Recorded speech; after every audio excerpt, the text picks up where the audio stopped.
Hi everybody, welcome back. I'm doing videos showing old news stories I worked on and how I put them together, what I was thinking about, the techniques I used. Today I'm going to go over a video that I did earlier out in my career. Now if you don't know what mutton busting is, you're about to find out. Don't worry if you don't know what it is. I'm from a small town and luckily I got my first job in my town in news. And that's where I did this story about mutton busting, and this was done at our rodeo.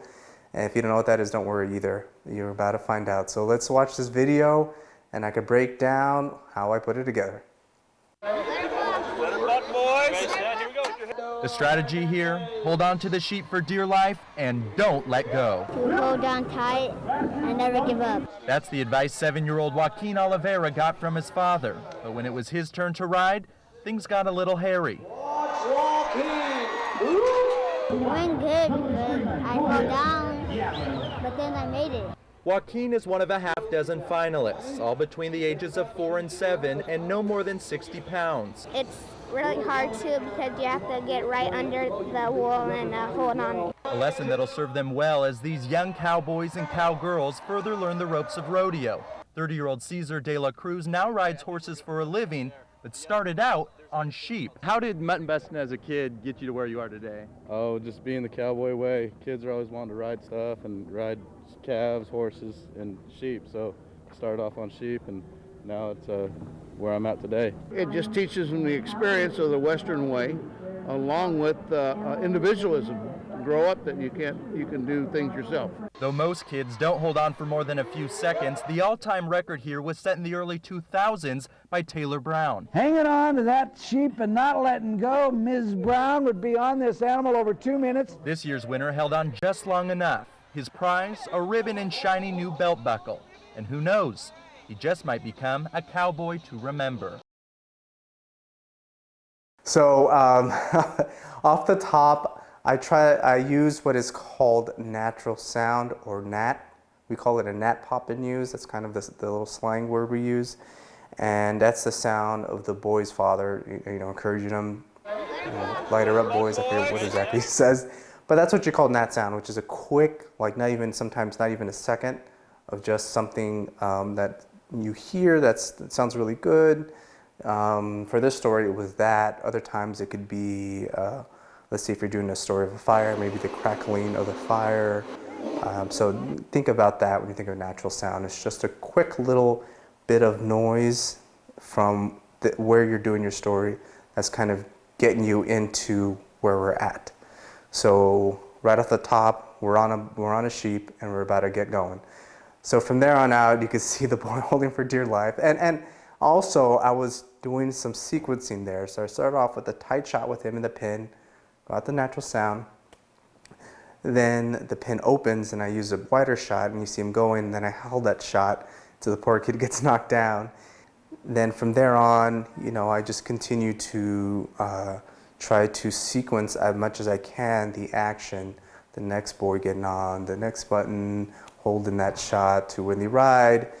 And this was earlier in my career as well. So there's some times where things were a bit overexposed. We were using JVC Pro cameras at the time. And if I recall, the viewfinders where you're looking in to see what you're shooting, I think they were black and white. So you had to, first of all, it was scary because you didn't necessarily know if you were color corrected. Now there was a little LCD pop out that was in color, but you would have to pop it out. And if you're doing something like action really fast, you're not going to be looking at the view. Your eyes going to be in the viewfinder. So that was always something that was a little worrisome. But you would have to, first of all, before you do a shot, look in the LCD, do a white balance, make sure you're good, close it, bam, there you get your shot. One thing that I noticed that I still use even now is a walking interview. Now, walking interviews are a great way to get your interviewee to open up in a different way. I've noticed that when you do a sit-down interview or a static interview, that's just very common in use. You know, you just put the camera on the tripod, you're both standing up, you do the stick mic.